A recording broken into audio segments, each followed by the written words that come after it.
Bonjour à tous, aujourd'hui on va parler du Bluetooth Low Energy ou ce qu'on appelle parfois aussi le Bluetooth Smart. Alors c'est juste une vidéo pour présenter les grandes lignes et être plus serein quand vous allez programmer. Donc je vais mettre les étapes de la programmation un petit peu, quelques-unes, dans les grandes lignes bien sûr. Et après quand vous attaquerez la programmation, que ce soit en C ou en MicroPython, ça sera quand même plus facile et moins stressante que pas savoir par quoi on commence. Voilà.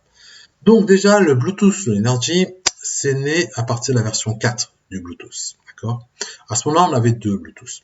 Le Bluetooth classique et le Bluetooth Smart. Actuellement, on est passé au Bluetooth 5 qui va commencer à mordre sur le Bluetooth classique. Mais bon, c'est le début, donc je sais pas trop où on en est, il faudrait que je regarde ça de plus près. En tout cas, pour le Bluetooth 4, qui est quand même le plus courant de nos jours, il faut comprendre qu'il y a deux technologies. Donc, on a dit le Bluetooth classique et le Smart Bluetooth, et qu'ils n'ont pas les mêmes fonctions. Le Bluetooth classique, on va le voir un peu plus bas, voilà. Le Bluetooth classique, ça permet de transférer des données en flux continu. C'est ça qu'il faut comprendre. On est en flux continu, donc des données assez importantes à transférer. Typiquement du son. Quand vous écoutez de la musique ou n'importe quoi, ou de la vidéo, à ce moment-là, vous êtes souvent en flux continu. Donc, votre casque, il est en Bluetooth classique. Et quand est-ce que votre casque va passer en Smart Bluetooth? C'est lorsque vous aurez des données de très faible quantité à passer. Typiquement, quand vous appuyez sur le volume de votre casque, à ce moment-là, vous allez activer, vous envoyez juste une donnée, baisse le volume, augmente le volume, et donc, c'est une toute petite quantité, et là, ça pourra fonctionner en Smart Bluetooth, indépendamment du Bluetooth classique. D'accord. Donc, le Smart Bluetooth, ça sert à quoi? Ça sert à envoyer des données en très petite quantité, sans connexion en continu. Il n'y a pas besoin d'être en continu pour parler, il suffit d'envoyer une information à un serveur. Et donc, c'est ça l'idée, numéro un. Et pour pas être en continu, il va falloir utiliser ce qu'on appelle un client-serveur. C'est là le principal atout du Bluetooth Low Energy. Donc, d'un côté, vous avez par exemple un thermomètre, par exemple un appareil pour mesurer le rythme cardiaque, un clavier et même une souris, sont en Bluetooth, en Smart Bluetooth. D'accord. Continuons. Alors, l'atout majeur, comme son nom l'indique, c'est un Bluetooth Low Energy, donc faible consommation. Ça nous plaît beaucoup. D'accord. Forcément, nous, parce que nous sommes STI2D, les élèves des STI2D aiment bien avoir tout ce qui nous permet d'argumenter qu'on travaille sur du développement durable, un peu intéresser mes élèves. Alors, on dit qu'on peut avoir une consommation d'entre 1 et 50% par rapport à un Bluetooth classique. Alors, voyons ça plus près.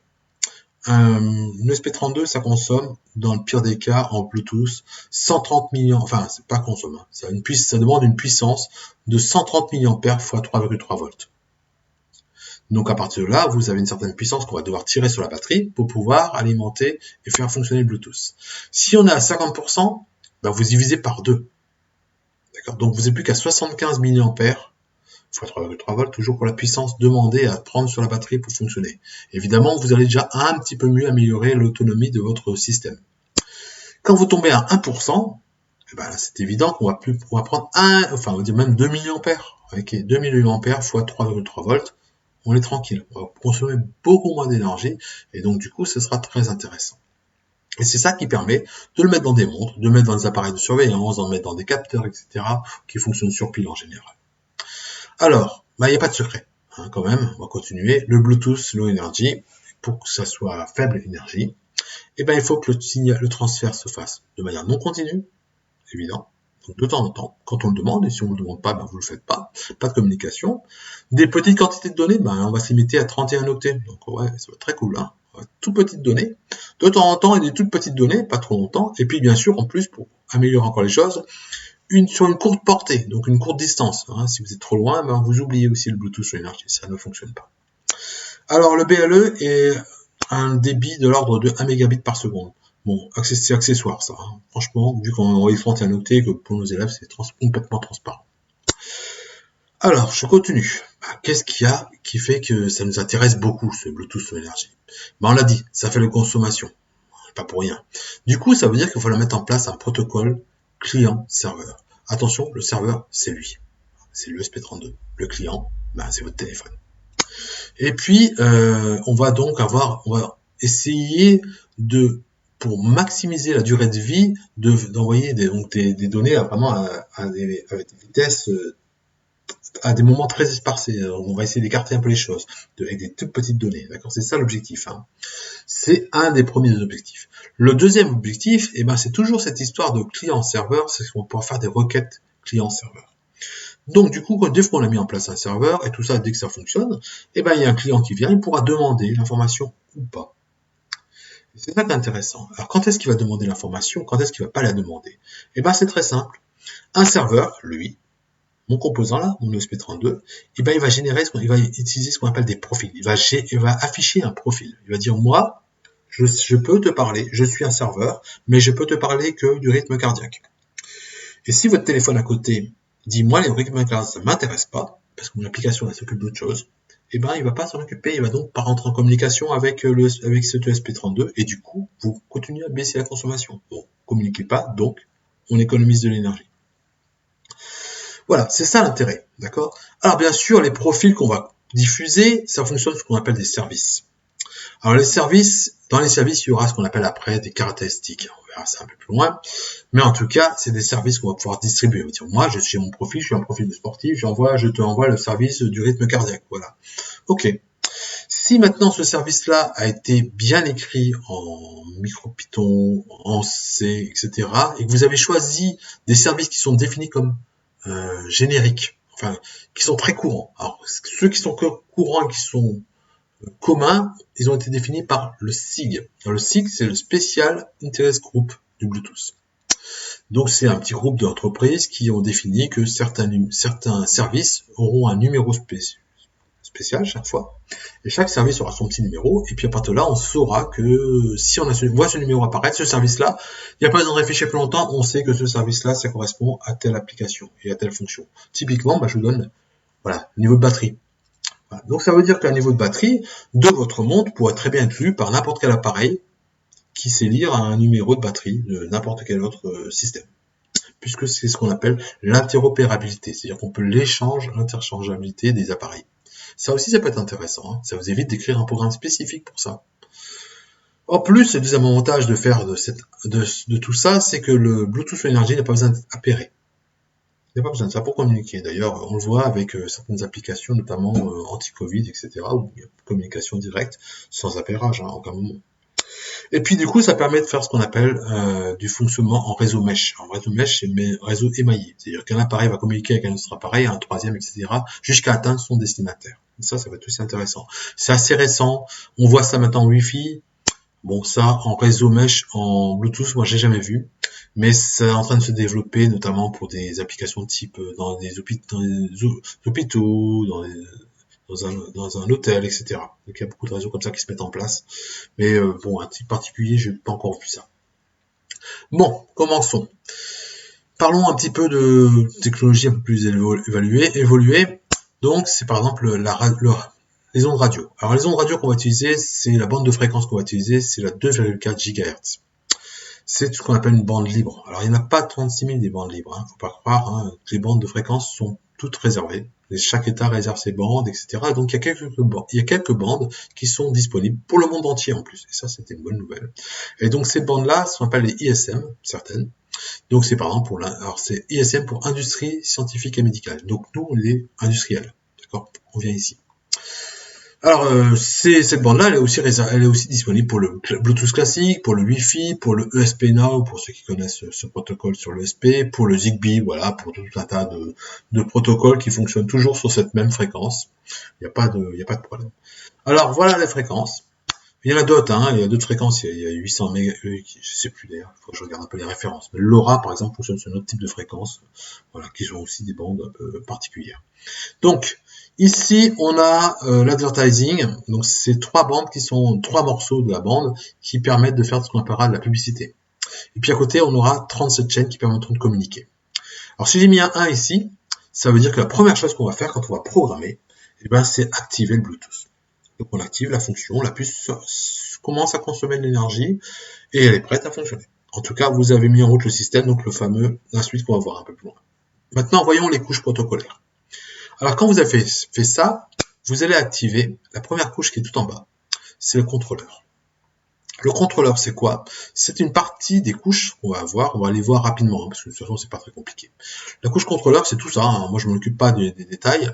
Ça permet de s'occuper de l'accès réseau, le canal radio que ça va utiliser. Ça va essayer de synchroniser les signaux quand ça va en repérer. Ça va faire, voilà, ça va gérer les trames correctement. Donc tout ça, ça sera géré par le contrôleur. Nous, au niveau programmation, on n'a rien à faire, absolument rien. On arrive du coup de l'autre côté, le hot. Alors avant le hot, vous voyez qu'il y a un host contrôleur interface. Ça aussi, ça s'appelle host. Hein. Le host contrôleur interface, c'est quand on a plusieurs hosts qui veulent parler avec la même antenne. Bon, dans un ESP32, on n'a qu'un seul hôte, alors on va pas s'embêter, ça, on va oublier, c'est une interconnexion entre les deux points de la ligne. On est de ce côté sur le host. Alors le host, il sert à quoi? Eh ben, lui, il définit les usages qu'on va faire de notre connexion. C'est lui qui dit, ben, maintenant, ça y est, mon service, mon serveur BLE va servir à communiquer sur le rythme cardiaque. Ben, voilà, typiquement, c'est lui qui va le faire. Il va tout définir. Il va dire quelles données je vais pouvoir te transmettre. C'est lui qui va définir la connexion. Il va dire, moi, je me connecte avec toi. Et puis, il va dire que dans quel mode. Est-ce qu'on est sécurisé, pas sécurisé, crypté, pas crypté, etc. Donc ça, c'est la sécurité manager qu'on voit ici. Et puis, ouais, je vais te dire ce que je vais te donner comme données. Qu'est-ce que j'ai comme données à te distribuer? Ça, c'est le attribute protocol. On va le voir. Et puis, au-dessus, vous avez un generic attribute protocol. C'est un peu le superviseur de celui-ci. Et tout en haut, vous voyez qu'il y a un generic access profile. Alors, commençons par le generic access profile. Il est là. Et bien, cette couche-là, elle est responsable de la liaison. D'abord, je veux communiquer avec quelqu'un. Donc, un serveur, comme si on a dit qu'on parlait de client et de serveur, un serveur, ben, pour pouvoir parler avec un serveur, c'est comme dans un restaurant, il faut le voir, le serveur. Il faut qu'il soit devant vous, il faut qu'il soit visible. Et ben, c'est la fonction du gap. Le gap, la première fonction qu'il va faire, c'est chercher à faire de l'advertising, de la publicité pour être vu. Mais bien sûr, pour être vu, il va pas le faire tout de suite. Vous voyez, j'ai mis en numéro 4 parce que on peut pas être vu simplement. Un serveur, pour se montrer, il faut qu'il dise qu'est-ce qu'il a à montrer, qu'est-ce qu'il a comme information à nous donner, puisqu'on a dit que c'était les usages. D'accord, au-dessus. Donc, on va le faire un peu plus tard. Mais c'est effectivement sa fonction du gap. Donc, souvent, vous verrez en MicroPython, on va savoir chercher la commande gap. Première chose qu'on va essayer de faire. Une fois qu'on sera connecté, ben c'est lui qui va définir, c'est cette couche encore une fois, ici, qui va définir quelle fréquence on va utiliser, quel canal on va utiliser, tous les canaux qu'on va pouvoir se servir ici. Ok, c'est lui qui le fait. Il n'y a pas grand chose à faire, hein. En général, c'est plutôt simple. Nous, on va plutôt s'intéresser à la suite. Alors, vous voyez ici, protocole, le BLE fonctionne sur le mécanisme de client-serveur. On l'a suffisamment dit dans cette vidéo. Alors, le rôle du serveur, ben, c'est de proposer des services. Hein. C'est logique. Et le smartphone, c'est lui qui va récupérer les informations. D'accord? Donc le client, c'est vous, ici. Nous, on va programmer un serveur. On peut le programmer, on verra qu'en étape numéro 3, avant de faire de la pub. Mais pour activer la pub, et donc pour activer le serveur, il faut faire encore quelque chose avant. C'est quoi? Ben, définir qu'est-ce que je vais pouvoir, quel service je vais proposer. Et ça, c'est le GAT qui est en dessous. Le GAT, c'est le Generic Attribute Protocol. Il s'appuie sur ce qu'il y a là-dedans. Attribut de protocole. Alors, on le met ici, protocole act. Voilà. Alors, qu'est-ce qu'il met en place là-dedans? Il met ce qu'on appelle des profils. C'est le fameux profil qu'on a dit tout à l'heure. Et donc, les données, on va pouvoir utiliser, l'utilisation des données. Comment on va pouvoir se servir des données, et même les commandes. Comment je lis, j'écris une donnée.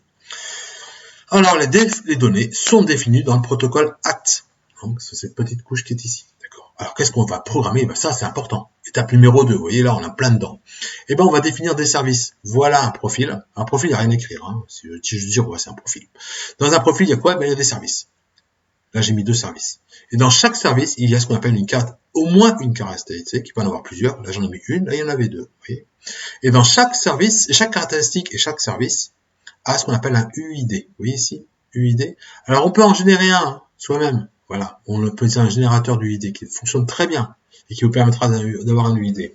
Mais on pourra aussi utiliser des fonctions toutes faites. D'accord? Donc je continue un petit peu ici, je vais descendre un peu plus bas. Voilà, j'ai des petites choses qui ont bougé dans ma vidéo. Voilà, le périphérique BLE est structuré en profil, on le voit ici. Un profil est composé dans plusieurs services. Ici, il y en a 2.